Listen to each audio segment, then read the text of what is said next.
Perkenalkan, namaku Aji Pangestu, dan aku biasa dipanggil dengan nama sebutan Aji. Aku tinggal di sebuah desa pedalaman yang ada di Pulau Sumatera. Pada tahun ini, tepatnya tahun 2004, aku masih tercatat sebagai seorang murid di kelas 2 SMA yang berada di daerah Sumatera. Dan aku tinggal bersama kedua orang tuaku. Rumah orang tuaku ini kebetulan berada di satu lingkungan keluarga besar dari ayahku. Bahkan, aku pun mempunyai banyak sekali sepupu. Di antara sepupu-sepupuku ada yang bernama Yuyun. Ya, Yuyun, dia adalah anak dari pamanku yang merupakan adik dari ayahku. Dalam kesehariannya, Yuyun lebih banyak menghabiskan waktu di dalam rumahnya karena ia baru saja lulus SMA. Di kampungku, wanita seusianya sudah banyak yang menikah. Jadi, Yuyun juga saat itu sudah dianjurkan oleh kedua orang tuanya untuk segera menikah. Seperti yang kami ketahui bersama, Yuyun sudah mempunyai seorang kekasih, dan kekasihnya sering singgah ke tempat kami. Kebetulan kekasih Yuyun ini tinggal di kampung sebelah yang jaraknya tidak terlalu jauh dari kampung kami. Yuyun juga sering singgah ke rumahku. Dia suka bercakap-cakap denganku. Karena selain umur kami yang terpaut tidak terlalu jauh, aku pun juga suka bertanya mengenai pelajaran-pelajaran sekolah kepadanya. Karena Yuyun merupakan wanita yang lumayan pintar dan cerdas. Dia dulu sering mendapatkan ranking di kelasnya. Selain itu, Yuyun adalah wanita yang periang. Bahkan, dia akan selalu menyemangatiku apabila aku mendapati masalah dalam kehidupan. Yuyun sudah aku anggap sebagai kakak yang terbaik untukku. Hingga suatu ketika, keluarga besar kami dikagetkan oleh pemberitaan tentang Yuyun. Ya, Yuyun ternyata telah hamil di luar nikah. Mendengarkan hal itu, aku sempat tidak percaya karena aku yakin Yuyun adalah wanita yang baik. Bahkan aku pun sangat yakin dia tidak mungkin melakukan perbuatan yang bodoh itu. Pamanku saat itu benar-benar marah besar kepadanya. Dia tidak percaya jika putri yang dia sayangi dan sudah dia didik untuk menjadi wanita yang baik kedapatan hamil di luar nikah. Astagfirullah, Yun. Kenapa bisa begini? Apa kamu tidak tahu jika itu perbuatan dosa besar? Bapak itu nggak kurang-kurang ngasih kamu pendidikan. Pendidikan agama sudah Bapak berikan kepada kamu. Biar kamu itu menjadi wanita solehah dan wanita baik, Yun. Ucap pamanku kala itu. Maaf Pak, maaf. Ucap Yuyun menyesal disertai tangisan yang mendalam. Sekarang panggil pacarmu, suruh ke sini. Suruh menghadap ke Bapak sekarang juga. Dan segera mempertanggungjawabkan semua perbuatannya. Bentak pamanku. Kang Rahman sudah pergi, Pak. Dia bilang dia belum siap. Dia belum siap dan sudah 2 minggu ini nggak ada kabar lagi darinya, Pak. Ucap Yuyun membeberkan perilaku kekasihnya setelah peristiwa itu. Pamanku beserta keluarga besar termasuk ayahku dan aku sendiri mencoba mendatangi kediaman Rahman, kekasih dari Yuyun. Di sana kami mendapati ternyata rumah Rahman sudah kosong dan ternyata rumah itu adalah rumah kontrakan. Jadi selama ini Rahman telah berbohong dan selalu beralasan bila Yuyun ingin bertemu dengan kedua orang tuanya. Apabila mereka ingin bertemu, sering sekali Rahman mengajaknya ketemuan di luar dan hanya sesekali saja ke rumahnya. Ya, ternyata Rahman adalah pendatang alias warga baru di kampung itu. Dia sudah membohongi Yuyun tentang status dan tempat tinggalnya. Aku sebagai saudara dekat ikut sedih dan prihatin sekaligus marah atas perbuatan kekasihnya. Ya, perbuatan yang tidak bertanggung jawab yang sudah merenggut masa depan wanita yang cerdas dan periang. Setelah hamil dan ditinggal kekasihnya, Yuyun pun akhirnya menjadi stres. Wajah periang yang biasa aku dapati kini sudah tidak nampak lagi di dalam dirinya. Keadaan yang ditinggal kekasih ditambah banyaknya tekanan dari pihak keluarga. serta masyarakat dan lain-lain, membuatnya berubah dari gadis priang yang menjadi gadis yang pemurung. Bahkan ia sempat beberapa kali mencoba untuk menggugurkan kandungannya dengan cara memukul-mukul perutnya sendiri. Namun hal itu selalu dicegah oleh keluarga besar kami. Semakin hari, keadaan Yuyun semakin jadi seperti orang yang depresi.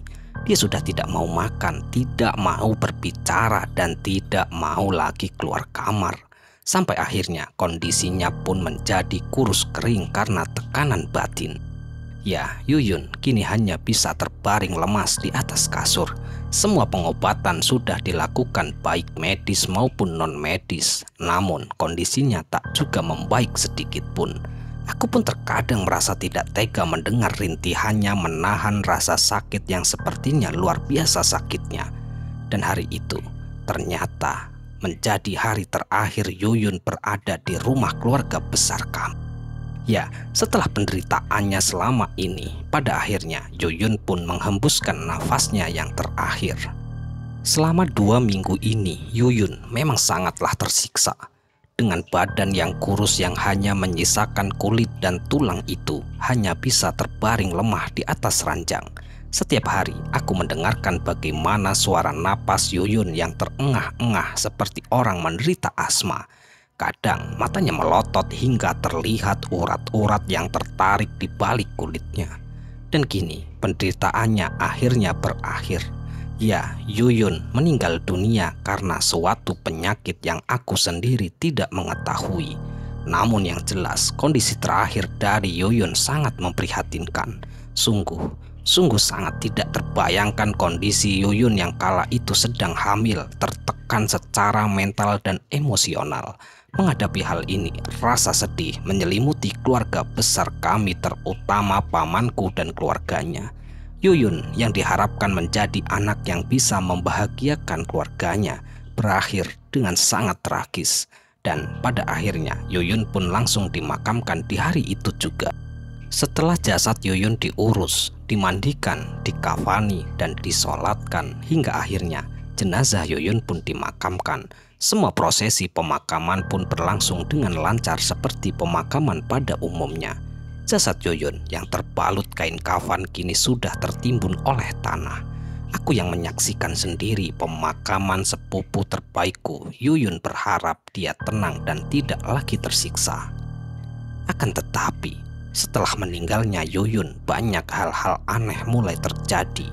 Mulailah beredar kabar jika Yuyun bergentayangan meneror warga.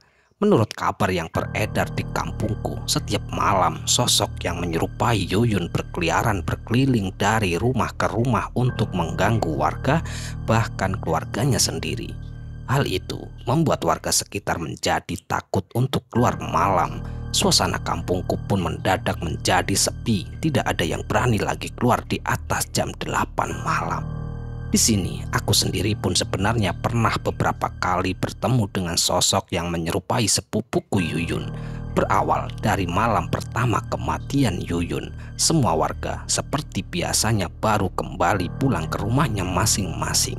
Setelah tahlilan pada jam 10 malam, aku pun kembali ke rumah dan hendak menonton TV.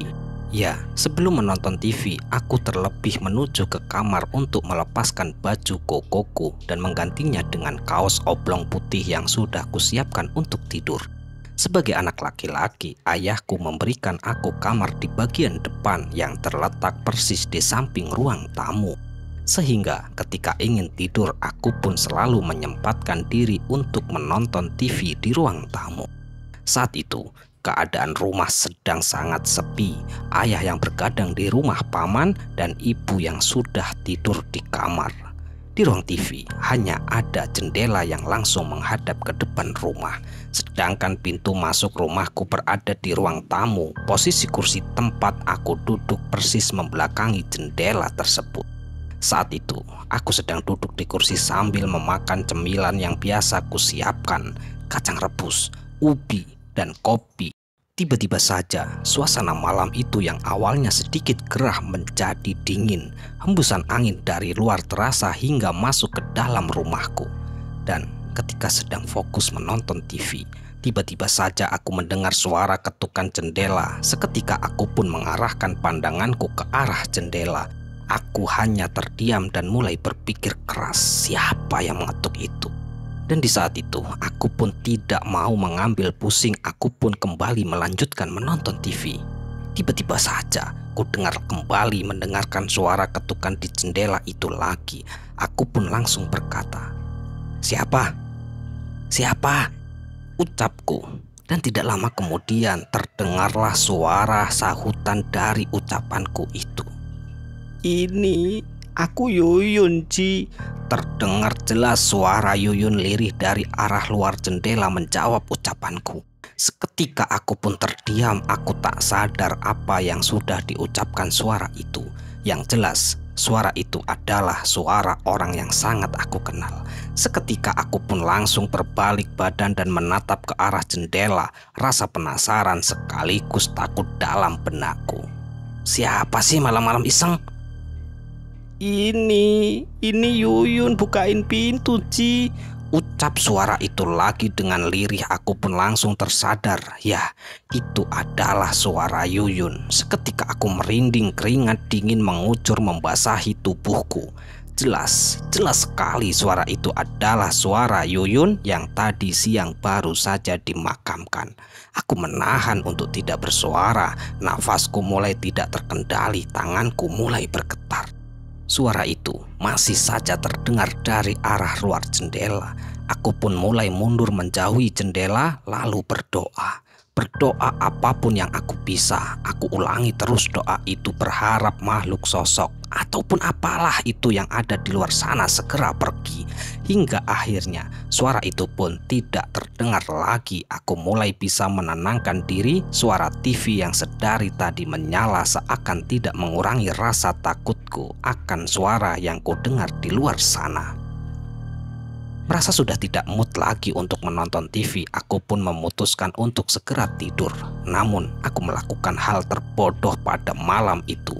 Saat aku berpikir jika suara itu tidak ada lagi, jadi aku merasa sudah aman. Aku pun melangkahkan kakiku dan membuka sedikit gorden jendela, sehingga aku pun bisa melihat keluar. Ternyata terlihat kala itu Yuyun. Ya, benar-benar Yuyun berada di luar persis di depan jendela. Ia sedang berdiri dengan wajahnya yang pucat masih terbungkus kain kafan yang terlihat masih baru. Lalu di kedua lubang hidungnya tertutup oleh kapas. Matanya menatap kosong ke arahku yang seketika dia membeku. Aku tak kuasa lagi menahan ketakutanku. Aku pun langsung pergi ke kamar. Kunyalakan lampu, kurai selimut yang ada di sana. Aku bersembunyi di balik selimut sambil terus berdoa, membaca apa saja yang aku bisa. Bayangan wajah Yuyun selalu muncul di kepalaku menambah ketakutanku. Ditambah lagi bayangan-bayangan zaman dahulu ketika kami sering bercakap-cakap. Malam itu menjadi malam yang sangat panjang bagiku. Hingga akhirnya aku pun tertidur setelah sholat subuh. Di keesokan harinya aku pun menceritakan peristiwa yang aku alami tadi malam kepada ayah dan ibuku. Bapak, masa semalam Aji ngeliat Yuyun dari depan sih, Pak? Ucapku. Ngaco kamu, sanggah ayahku. Bener, Pak, beneran. Semalam itu aku lagi nonton TV, tiba-tiba Yuyun itu ketok-ketok jendela terus. Aku lihat keluar dan benar saja, Pak. Yuyun lagi ada di depan pintu minta dibukain. Terangku lagi mencoba meyakinkan kedua orang tuaku. Ibuku pun langsung ikut menyahut. Ya Allah, apa ya benar itu si Yuyun? Kasihan kalau itu Yuyun udah menderita di akhir hayatnya, sekarang malah arwahnya gentayangan, sahut ibu. Mendengarkan hal itu, ayahku hanya terdiam dan berpikir apakah benar itu Yuyun. Di malam selanjutnya, selepas acara tahlilan, aku pun keluar untuk berkumpul dengan teman-temanku. Ya, aku berpikir malam minggu adalah malam di mana aku mencari hiburan bersama teman-temanku, untuk sekedar melepaskan penat setelah seminggu penuh belajar untuk urusan sekolah. Aku mempunyai kebiasaan jika setiap malam minggu kami bersama teman-temanku selalu berkumpul di pos ronda sampai larut malam. Biasanya jika sudah kumpul bisa berjam-jam, dari sehabis isya sampai nanti pulang jam 2 ataupun jam 3 dini hari. Biasanya kami membicarakan semua hal, ya kejadian di sekolah, olahraga, asmara, hobi, dan juga terkadang kami juga itu membicarakan tentang kami sendiri. Saat itu kehidupan masa mudaku begitu berwarna hingga aku pun mulai melupakan atas peristiwa mengerikan yang aku alami kemarin malam. Kebetulan waktu itu aku pulang jam 2 dini hari. Untuk pulang ke rumahku dari pos ronda itu harus melewati jembatan dan tempat pemancingan warga. Awalnya aku berjalan bersama salah seorang temanku, namun kami pun berpisah di persimpangan jalan di samping tempat penggilingan padi. Alhasil kala itu aku pun harus melanjutkan perjalanan ke rumah seorang diri. Kebetulan rumahku ini dekat rumah almarhum Yuyun, jadi di pinggir jalan satu deret dengan rumah Yuyun. Maka mau tidak mau aku harus melewati rumah Yuyun. Saat itu suasana sangat dingin, sangat sepi dan hening sekali. Aku bisa mendengar jelas suara jangkrik dan kodok yang ada di sekitar persahutan, pertanda hari itu sudah sangatlah larut malam. Dan di tengah-tengah kesunyian itulah tiba-tiba aku mendengarkan suara tangisan. Ya, suara tangisan yang lirih dan terdengar seperti menyayat persis setelah melewati rumah almarhum Yuyun. Suara tangisan itu jelas tangisan Yuyun yang baru beberapa hari lalu meninggal. Aku sangat mengenalnya. Aku yang memang cukup penakut langsung merinding saat itu juga. Tubuhku terasa lemas seperti aliran darahku berhenti sejenak. Aku berusaha untuk menghadap terus ke kanan, tidak berani aku menghadap rumah Yuyun. Teringatlah peristiwa malam sebelumnya membuatku semakin dirundung ketakutan. Semakin lama suara tangisannya semakin jelas, semakin lirih dan tersedu-sedu. Aku pun mempercepat langkah kakiku hingga akhirnya aku pun tiba di rumahku. Aneh sekali, meskipun sudah agak jauh dari rumah almarhum Yuyun, suara tangisan itu tetap saja terdengar dengan jelas. Aku berpikir normal. Jika semakin jauh dari sumber suara, maka harusnya semakin pelan atau tidak terdengar lagi. Namun tidak demikian, suara tangisan masih terdengar dengan volume yang sama. Dan disinilah aku pun kembali membuat keputusan yang cukup bodoh. Sebelum membuka gerbang, aku sempat penasaran dan menoleh ke arah rumah almarhum Yuyun. Terlihatlah sebuah kuncup ikatan yang ada di bagian ujung kepala pocong. Ya, tali ikatan pocong kuncup itu mencuat sedikit dari balik pagar beton rumahnya. Kuncup ikatan itu lambat laun naik dan terlihat bergoyang-goyang hingga kembali menampakkan wajah Yuyun yang aku lihat di malam sebelumnya. Teriakan spontan keluar dari mulutku seketika ku banting pagar rumahku dan langsung buru-buru lari masuk ke dalam rumah. Di dalam rumah, mendengarkan bantingan pagar, ayah dan ibuku pun seketika menghampiriku. "Kamu kenapa, Toji?" tanya ayahku terkejut. Yuyun tadi muncul lagi," ucapku terbata-bata. Di mana? Tanya ayahku kembali.